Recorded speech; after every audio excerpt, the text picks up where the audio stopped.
જય માતાજી મિત્રો, હું છું આપનો પૃથ્વીસિંહ બારડ। મિત્રો તમે આ વિડિયો જુઓ।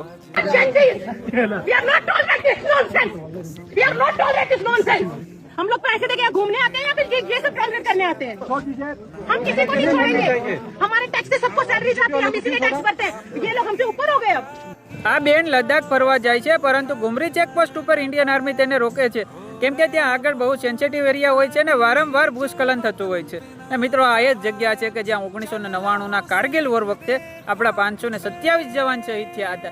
પરંતુ આ બેન ત્યાં જઈને જ ઇન્ડિયન આર્મીને કહે છે કે તમે અમારા ટેક્સના રૂપિયા લ્યો છો, તમે અમારાથી આગળ કેમ થઈ ગયા? શરમ આવવી જોઈએ આવા લોકોને, આવા જેનજીઓને કે જે ઇન્ડિયન આર્મીને આવું કહે છે।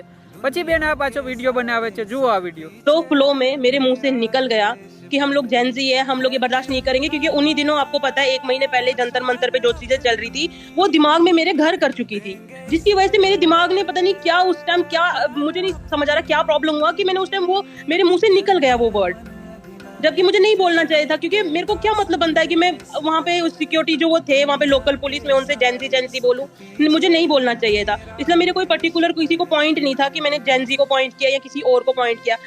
આ બેને માફી માગી લીધી છે, પરંતુ આ બેન તેમજ દેશના તમામ લોકોને ખ્યાલ હોવો જોઈએ કે તમે જે લદ્દાખમાં ફરવા જઈ રહ્યા છો ને, ત્યાં આજથી 28 વર્ષ પહેલા 527 જવાનો શહીદ થયા ને, ત્યારે તમે ત્યાં જઈને બોલી શકો છો, ફરી શકો છો। તેથી ઇન્ડિયન આર્મીની રિસ્પેક્ટ કરજો। જય હિન્દ, જય ભારત, જય માતાજી।